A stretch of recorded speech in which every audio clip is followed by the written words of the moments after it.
pretty late. It's really late. It's not that cold. I am getting over a cold, so some people might be annoyed with me for doing this, but a lot of people for a long time have been asking me what happened to Quinn. And I've been avoiding addressing it for a number of reasons.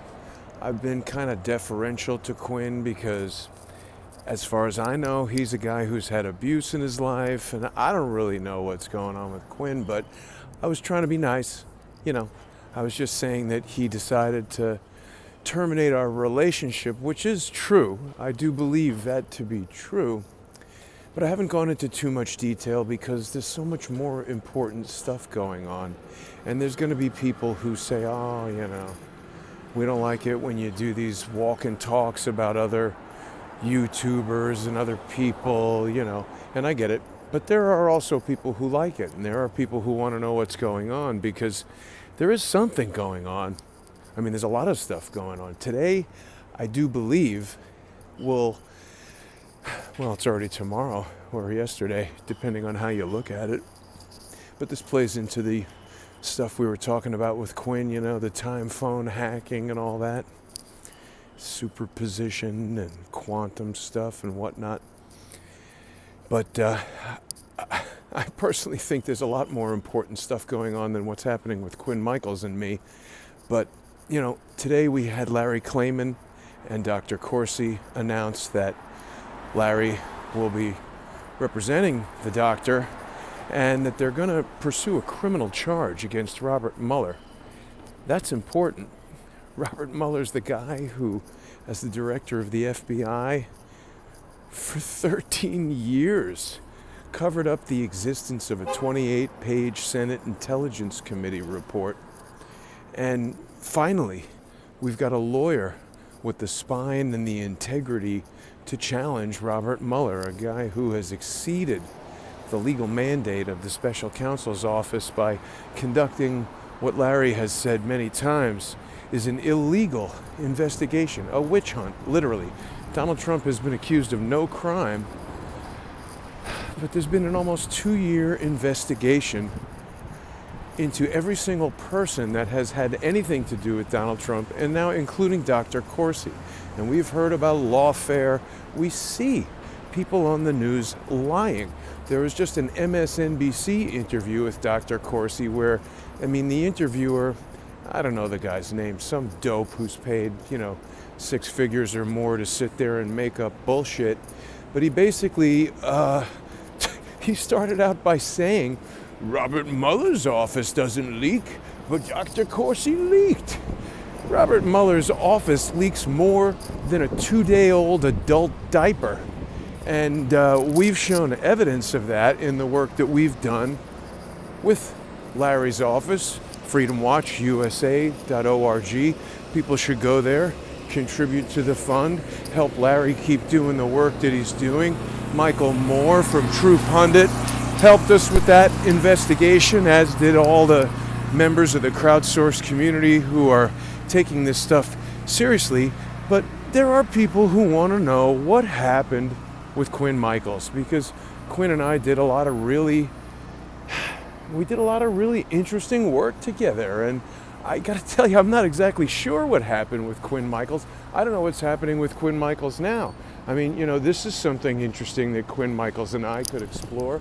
We got the Freemasons here in New York. We checked them out in Philadelphia. I'm going to tell everybody tonight, in my perception, what happened with Quinn Michaels. Not because I'm being goaded by all the monkeys on the internet who have come out, doing what they do. I'm talking about an eruption from Staten Island to Mount Shasta via Arizona and Nevada. A lot of people saying a lot of stupid crap. Now, people who've been watching Crowdsource the Truth for a while are going to remember that Quinn Michaels and I have done some pretty awesome stuff together.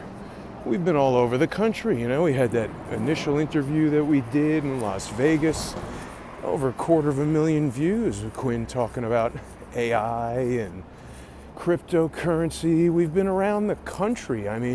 We went to Mount Rushmore, did all that cool investigating in South Dakota. Went over to well, we had Professor Jimmy talking about advanced materials, and we were, investigating the deep underground neutrino thing over there. And I mean, I don't know. I didn't really see too many other people on YouTube going around doing this kind of stuff at Fermi Labs. Oh, look at that. Yeah, we got it. So what's up with that? That's an accelerator under there? Investigating particle accelerators and hadron colliders.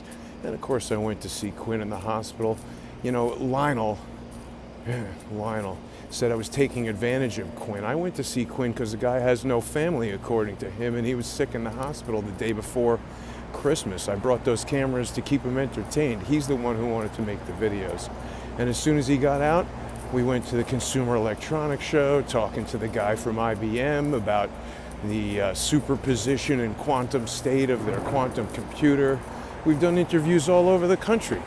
I mean, I thought Quinn and I had a really great show going. And then, when I started realizing I couldn't fund Crowdsource the Truth with money I had saved up from my 3D career, we created those. There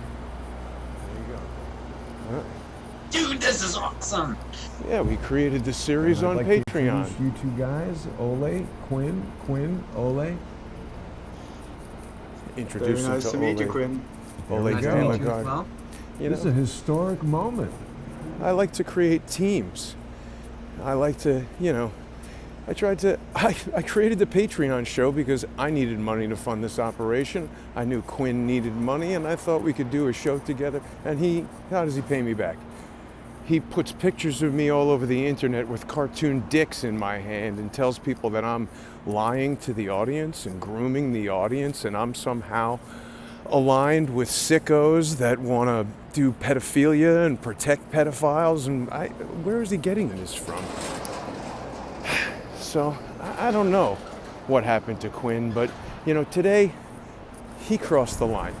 He made a video. He was talking about Dr. Corsi, that Dr. Corsi's involved in something, and I'm involved in something with Dr. Corsi to do with Seth Rich, and that he never had anything to do with Seth Rich. Well, or he didn't believe the Seth Rich conspiracy or whatever. I have also been questioning the whole situation with Seth Rich since it began. Let's take a look at this video that Quinn and I did with another guy who I don't even want to talk about, but let's listen to this for a minute. This is all connected to the DLA, to various, government addresses, and then it traces back, the way I found it, it traces back to a group that seems to be doing, covert recruiting and training called the SVV. Uh-huh. Somebody we know is involved in that SVV, right? Yes, they are their web administrator, and they're the ones that are pushing their own wallet. Cryptocurrency. So now we have a full circle. We have a money chain that we can follow. We have a new cryptocurrency that's being invented. We have, defense level technology that's being used. We have connections between Podesta and Large Hadron Collider, AI tech.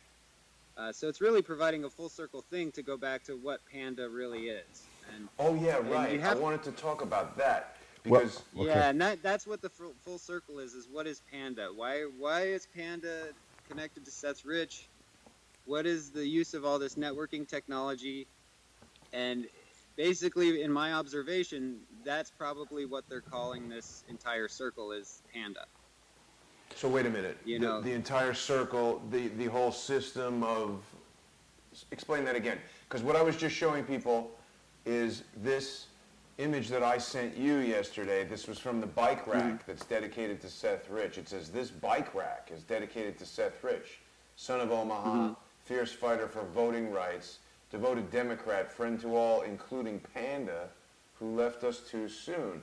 So when I sent it to you, I was sort of like, you mentioned Panda to me, and I said, Quinn, is it an AI? Is it an operating system? Is it a D-Wave style quantum computer? What is it? So tell me again, what is it that you think that Panda is? I think Panda is all inclusive. like when you say a friend to panda, when I saw that on the plaque, it almost made me feel like it was an inside joke that everybody else knew about except for the people that didn't. Right. Like a big inside joke that's like, hey, we're just smacking you guys on the face because we have this secret panda that you don't know about that goes around collecting information, running society games, manipulating, you know, people who are like lower level knowledge who can't understand why you would need advanced AI, why you would need chatbots, why you would need, you know, military grade mobile networks, why you would need a field of covert agents.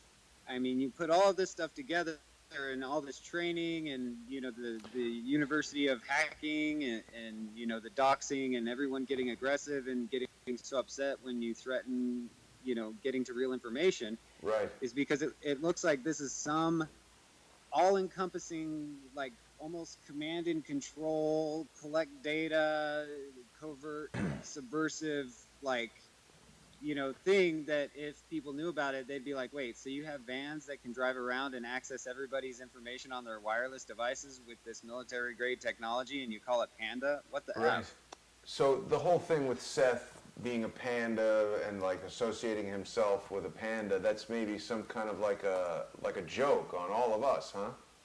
It's looking that way. I mean, this stuff is, we're at the point now where when we get to that military grade technology, we're at the point now where you would actually, to get the verifiable information, you would literally have to do something that would probably cause these vans to come and pick you up. Wow. Right. So Quinn, so you identified this SVV group. What I love about what you do is it's all metadata. You are all metadata. You're no school play ever fooled you. And this SVV group now was our. How did you get to the UCIA group? Because the UCIA group is something I know about. Wait a second. Before we get off of Seth Rich and all the panda stuff, I just want to mention, because Quinn, did you see the interview that we did with Dr. Corsi, where he's talking about, you know, Seth Rich is no innocent baby, and that he worked for Greenberg, Quinlan, Rosner, and all the stuff that he was saying about Seth Rich? I'm kind of blown away by this panda revelation. I mean, is it possible that Seth Rich is part of an op, that everybody is feeling all sad for Seth Rich when actually he's not dead and he's playing everybody? You know, I can't speak to that. What I can speak to is the whole panda thing is looking like a distraction op. You know, I mean, if you're familiar with the way like a psyop works, when someone gets close to something, they initiate a distractor that is unverifiable and unprovable and gets you going down circles and loops and trails and keeps you busy for a couple years that you can't verify. Meanwhile, A distractor. When somebody gets near something important, when somebody gets near real information, they initiate a distractor. I don't know what that means. I'm just going back through the old Crowdsource the Truth videos and trying to make some sense of this all, because I don't know, Quinn's got some issue with Dr. Corsi. Now, it is true that Quinn and I had a conference call with Dr. Corsi because, you see, I like to build teams. I like to share with my friends and my colleagues, and I felt that Quinn had information that could help Dr. Corsi, and likewise Dr. Corsi had a reach that could help Quinn. So it is also true that Dr. Corsi declined the opportunity to get involved in working with Quinn, but that was really because, what's his name? Pamphlet Anon. As soon as I brought it up, Dr. Corsi was with Pamphlet Anon. Somehow I heard him in the background saying that Quinn had, quote, sketchy information. And, you know, whatever. Dr. Corsi was in full swing with the QAnon thing that I've had really nothing to do with. A lot of people I respect listen to QAnon. I don't want to talk about QAnon right now, but I'm not really a QAnon guy. I think everybody knows that. At least everybody who watches Crowdsource the Truth knows that. So we're back to this question of what happened to Quinn. Well, of course, we've created these only on Patreon shows because I need a way to finance this ongoing operation of operation. I said the word operation so people will think I'm doing some sort of operation. The ongoing business of creating YouTube videos and online social media videos every day. I think everyone knows I've created a business out of interviewing people and traveling around the country trying to find the truth. I don't claim to know the truth. In fact, I've been fooled by quite a large number of people. It's very disheartening, particularly when I am betrayed by friends, by people who I trust, by people who I try to help. That is very bothersome, and I think it would be to anyone. So I want to share a little segment from the Only on Patreon show that I created with Quinn, and that was the first show that I created. It was very popular. We used to have hundreds of people watching it, and I created it both for my benefit and for Quinn's, so we could both have a sustainable financial model and continue doing the research that we were doing. Now, I had returned from, I don't remember where, maybe Los Angeles, I think it was a trip to Los Angeles with Quinn, where we were at like Venice Beach or something like that, and it was a long flight, and I got home and we were doing the show, and there was a lot of interference on the internet that day. I don't really have an explanation for it. Could have been just technical problem with the internet at the apartment, but the 300 megabit per second connection that I pay for had bogged down to something like 3 megabits per second. I tested it during the show, and people speculated that there might have been outside interference. I don't really have empirical evidence of that, but it was very slow. So slow, in fact, that Quinn's Skype connection had been knocked out. His audio-only Skype connection was knocked out, and we had degraded the interview all the way down to a telephone-only connection, and even that was having problems because in order to get the telephone conversation onto the broadcast, I have to call him over the internet. So let's listen to that because I think a lot of people haven't heard it. And the reason I'm playing this is because Quinn has leveled accusations at me tonight that I don't believe are correct. I'm not going to accuse him of lying. It's possible that he believes what he said was true, but he's told you that I've lied to the audience, and I don't think that's true. I have not lied. I've presented the truth, and obviously through my perception, it is the truth, and I'm going to show you the evidence that I have that backs up what I've said. Let's first watch the video in which Quinn and I had a communication breakdown on more levels than one. So through the research, we've also found, Kennedy and I have also found that this group of individuals also leads back to that they've actually had a functional radio since the 1600s. Wow. How do we know that? It's a long story. So the fact that this has German locations, British locations, American locations, Australia, New Zealand, you name it, pretty much most of the major European and American and, Pacific area, New Zealand, Australia, pretty much all of the major ports of interest or a lot of major interests of economy, of industry, of military, a lot of stuff is in there, and the links validate. So whoever these people are really working with or working for, they're not going to put that into the Mr. Leakey book, right? Wait, what? Hang on. I'm sorry. I'm just being distracted by so much stuff here. So let's start with what you just said. It's got locations in England, Australia, New Zealand. It's almost as if it's detailing. The reason I'm recapping. Yeah, and the reason I'm recapping that, beyond the confusion, is what I want to illustrate is whoever he works for, he's not putting the locations of who he works for in that book. Right? Haldane is not. No. He's putting the locations in that book for things that the person or people work for need to pay attention to. Jeez. Dude, this is so frustrating because I can barely hear you, and right. I can barely hear what you're saying. Who does Haldane work for? Haldane? I don't know. Right. Who's Haldane? Exactly. He doesn't work for the Jews. He doesn't work for the Jewish people. He doesn't work for the Marxists. He doesn't work for the Russians. He doesn't work for the British. He doesn't work for the Americans. He doesn't work for the Indians. because he's writing all their secret locations in a children's book. So who does he work for? Well, I think Haldane is working for Some this unknown- mysterious secret society of high technology people that want to control the world. Exactly. That's the only option we're left with, because he's outing all these countries' locations, right? Right. From where to get rubber, to where to get steel, to where to get gold and minerals from mines in Canada. He's putting all of these locations in for who?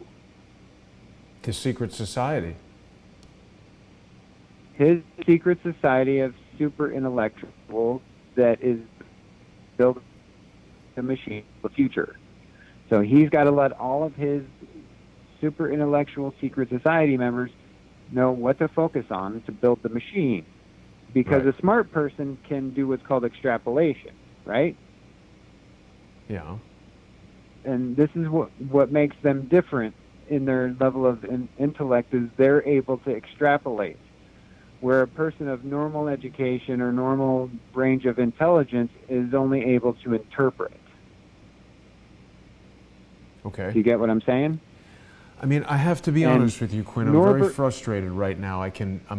You're breaking up, and I'm annoyed that we're getting bombarded like this. And I'm trying to stay with you, but it's difficult. What I'm getting from today's conversation is that we're feeling more and more like Leakey was writing, or rather, Haldane was writing this leaky book to share information among members of a secret society that are focused on controlling the highest technologies available to be able to essentially control mankind. And it's reasonable to presume that the development of the radio telephone would be a high technology that this group would want to control. We've heard George Webb Swigert talk about what he said were SEIU union members coming to their house. Dave has spoken about this Can you as not well. mention him? I would like to talk about Leakey, not George Webb, Jason. All I mean, I really don't want to mention them, because every time you mention them, they have to respond. So, and this is much more, Mr. Leakey is much more important than George Webb or Dave Acton or Defengo. It's way more important. And I really don't want their attention. I don't want their AI. So, like, I would like to avoid using their names. Carry on. So, because the people that they work for are a much bigger deal to the future of humanity than George Webb and Dave Acton. I mean, I think Dave Acton and George Webb are rats. Like, if I you were to agree, read but they're the Mr. front Leakey line book, of I think they're just interference. rats. So talk about what you want to talk about. Right. And Leakey's important because it was outing the origin of a lot of important stuff that, had it been outed, none of this shit would be happening. So, Are you there still, Quinn? that was, huh? I mean, the problem that we're having is Yeah. that we've got to end this stream, man. This is a non-stream because you're cutting out on the audio. I'm sorry. It's just not working right now. This is about the worst stream that's ever happened. So Yeah. they're Well, succeeding right now.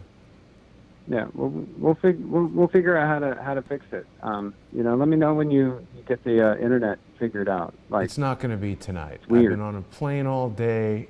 I'm Okay. really, really frustrated right now, and I think we need to end this stream. okay. I really need to figure out what's going on here. We need video. We need support for this Yeah. stuff. I mean, I agree that Mr. Leakey is very important, but right now what we got is a bunch of scumbags right in our way, and they need to be cleared out. And I'm not going to not talk about them. I'm going to talk about them because it's not a coincidence that this is happening. It's not a we need to coincidence. stop. I need to stop talking about them, period. So I understand your position, but I also see how important Mr. Leakey is, and compared to Mr. Leakey, these guys aren't important at all. Okay. And it's a waste of my time to talk about him compared to Mr. Leakey. It really is. All right. Let's end Yeah. the stream, and we're going to have to regroup and come back and do this later. All right, sweet. Let me know. Bye-bye. So that was a segment from the show that Quinn and I did on Patreon. You can go back and see it if you're a sponsor, or you can become a sponsor at patreon.com/crowdsource the truth. I wanted to play that for people because there were a bunch of things going on there. As I said, it was a communication breakdown, and I recognized that being on the other end of the phone, Quinn would not have realized the full extent of what was going on, in as much as, whoa, what just happened there? We got a weird little something happening with the stabilizer. Let me get that back in action.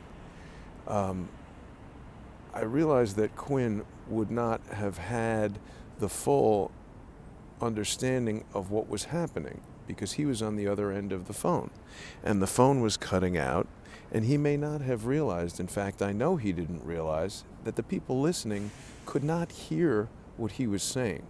So he was getting frustrated, I suppose, by the way that I was responding. I was getting frustrated by the technical problems and the fact that people weren't hearing what he was saying. And I was particularly frustrated by the fact that he had just come off of a week of making videos about Unirock, somebody that I know very little about. And suddenly he felt it was appropriate to dress me down on my own show and tell me what to talk about or not to talk about, when what I was talking about was right in line with everything that he and I had been speaking about up until that point. And in fact, what I was trying to do was reiterate some of the information that he had brought forward about the possible combination of potentially unknown applications for man-made singularities that could be opened by particle colliders, the stated purpose of their developer, Enrico Fermi, and a wireless telephone that happened to be invented by a public figure known as George Henry Swigert. And I was giving a little background on the history that we know about what happened with that patent, etc. So I was trying to back Quinn up in terms of filling in for the audience some things that might not be understood. I was also trying to fill in the gaps in his actual communication with the audience due to the breakdown on the internet. So when the whole thing fell apart and he insisted on not talking about what I wanted to talk about because his topic was so important, and it's weird to me now that the destruction of the office of the presidency of the United States via the lawfare being exerted from Robert Mueller against Dr. Jerome Corsi, that's not important. Quinn would rather talk to you about me and tell you things about me that I feel are totally untrue. But anyway, I contacted Quinn on the telephone right after that broadcast ended. And I unfortunately, I don't have that call recorded, but I essentially said to him that it was totally unacceptable and totally unprofessional for him to dress me down in front of a live audience on my own show. And that if he felt that we were talking about something that he didn't want to discuss, we could just find a polite way to move off of that topic and then have an offline discussion about how we were going to change the total nature of everything we were talking about. But he refused to discuss that. He got very defensive when I told him that I felt he was unprofessional and that his behavior was unacceptable. And he basically hung up the phone and said, "Let's talk tomorrow," and hung up the phone.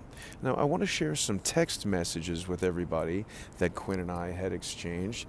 And this is going to start right before that broadcast. I think people are going to be able to see that I was texting with Quinn here, and we can see that it says, did you receive the video link? I'm talking about the links that I send to the guests who do only on Patreon shows with me, because I like to make them available on patreon.com/crowdsource the truth, and also on the Patreon channel for whatever guest is the co-host of that show. See, this is the system that I've arrived at that helps everybody benefit and helps everybody have a financially sustainable situation.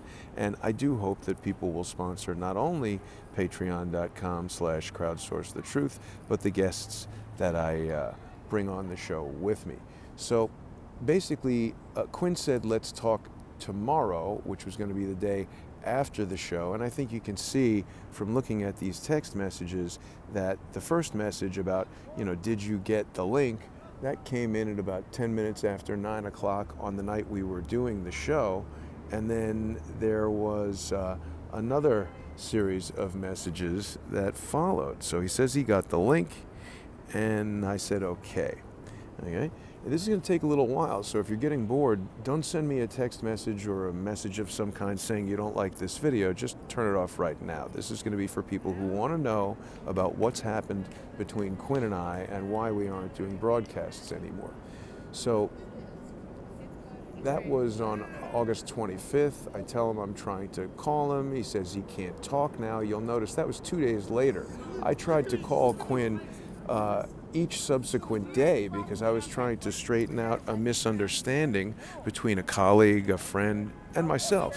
So he said he can't talk right now. So then I said to him, the message that I'm getting, because he had avoided many text messages and many phone calls from me, and so I told him that the message that I'm getting is that you've decided to completely throw away our professional collaboration and our friendship. If I've misinterpreted your actions, we should talk ASAP. Got some people making some noise over here.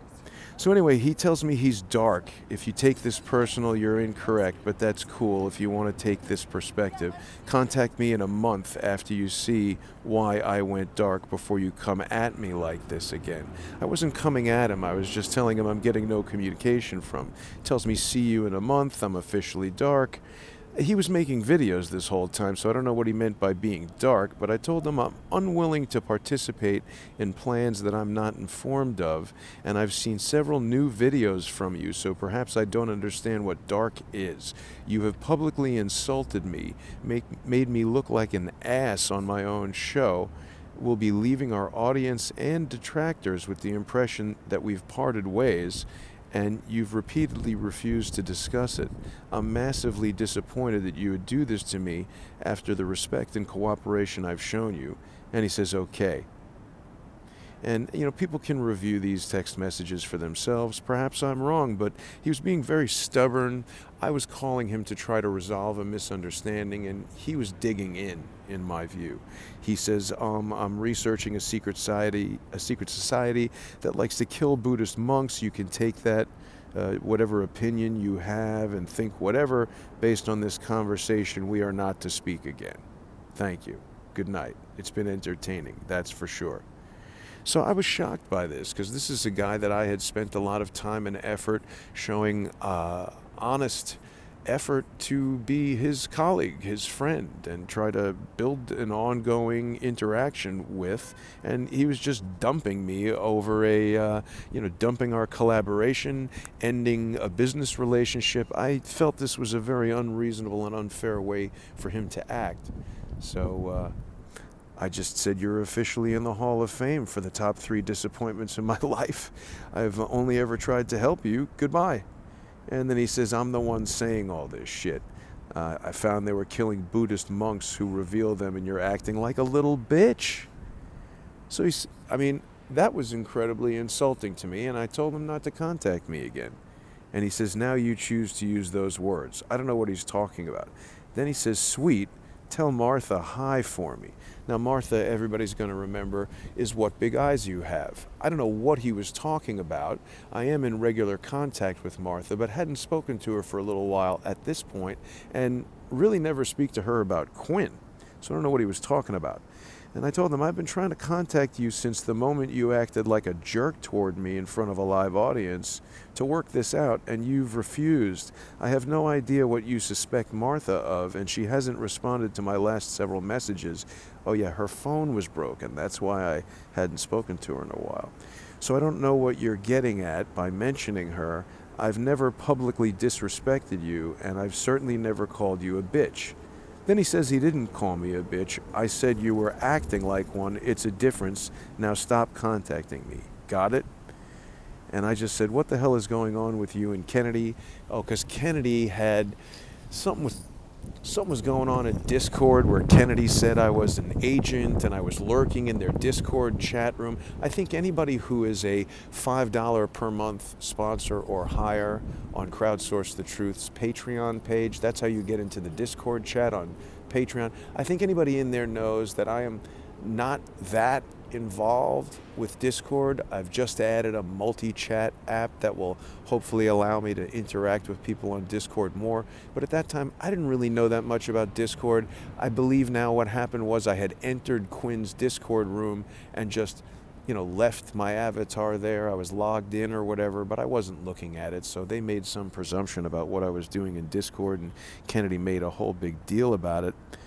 I go on to tell him that someone just sent me messages from your Discord server that you came in the second I left. Oh yeah, Kennedy started an argument in the Discord room saying that I was lurking.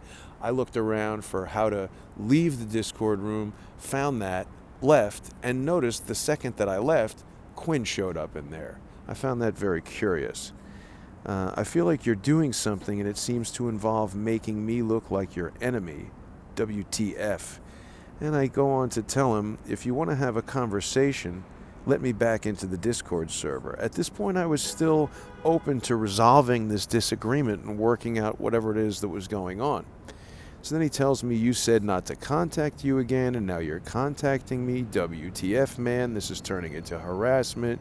You're not looking or acting like a good friend who understands what I'm researching. Now leave me alone. Again, communication line to you is closed. He's just acting very weird. Thank you, have a nice day. And I say, fuck you, Quinn, because that's what he deserved to have said to him. He tells me, I wish you the best of luck. You were the one who issued the ultimatum.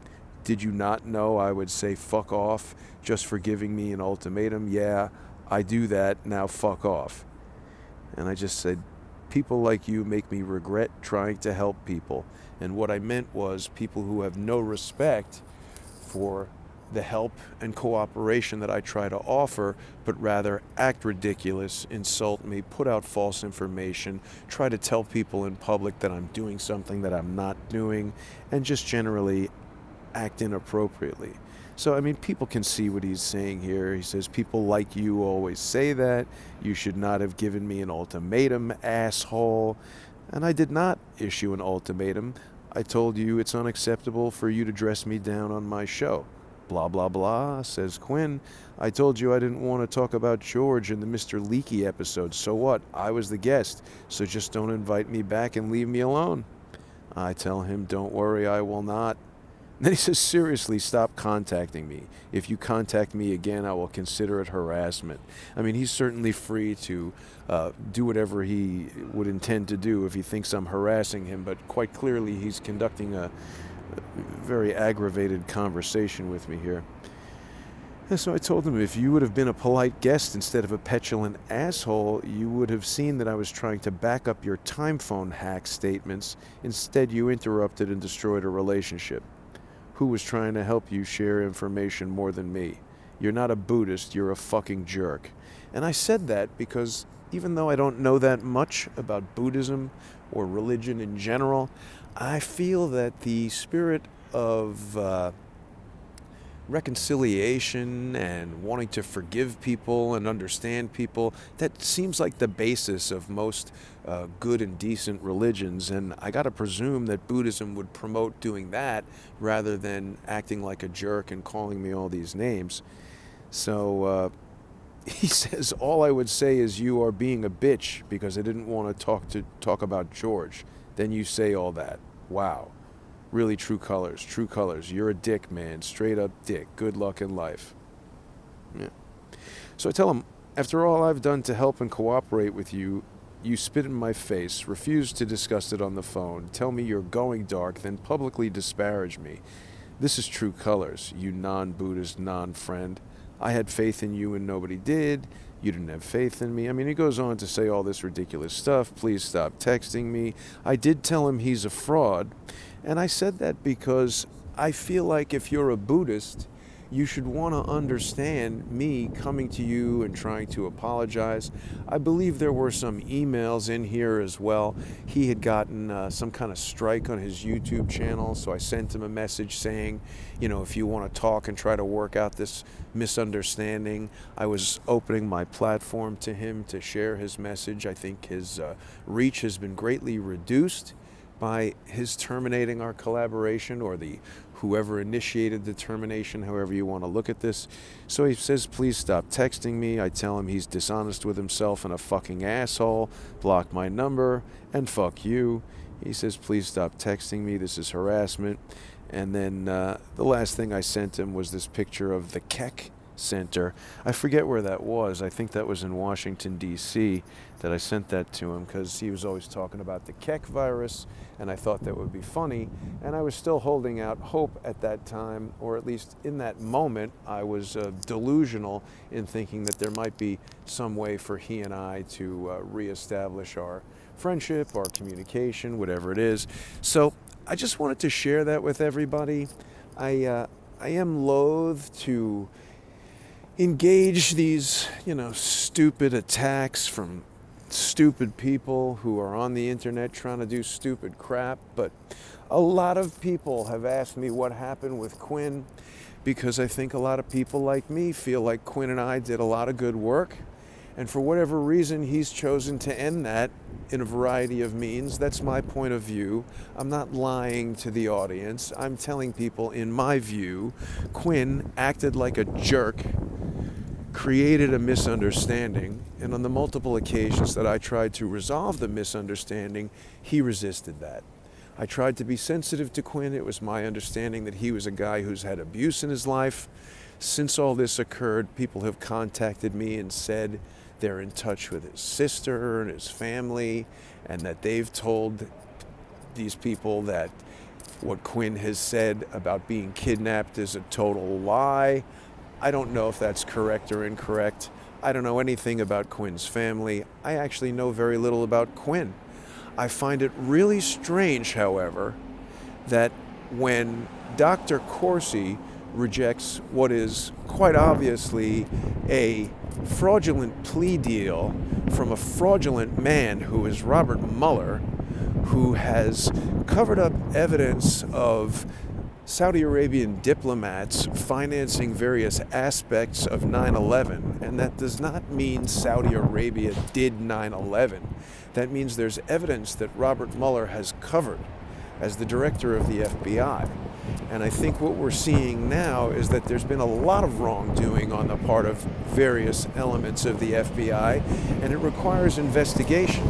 So I object to Robert Mueller, and I object to what he's tried to do to Dr. Corsi. I don't know that much about Dr. Corsi beyond the interactions I've had with him over the past 2 years, and I do respect Dr. Corsi. I consider him a friend and a colleague. Dr. Corsi never paid me any money through any means. He never directly offered me any money. When he became the bureau chief, the Washington, D.C. bureau chief of InfoWars in 2017, he had a meeting with George Webb Swigert and myself, during which he suggested the possibility, and my understanding was this was his idea, that had not been discussed with Alex Jones, the owner of InfoWars. Dr. Corsi suggested the idea that George and I might do a regular show on InfoWars, and that he would like us to be paid. No official offer was made, and it's further my understanding that when that suggestion went up the chain to Alex Jones, it was rejected, because why would Alex Jones want to pay George and I any amount of money? He wouldn't need to. He could have simply offered us time on InfoWars, and the value of having the reach of Alex's audience would be valuable enough to us that he wouldn't need to pay us.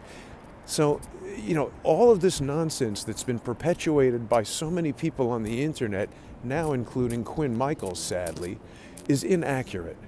So if people would prefer to focus on the idiotic statements of garbage mongers, of people who want to waste time and cast doubt and disparage people like Dr. Corsi, people like myself, rather than focus on the fact that what's happening right now is truly historic.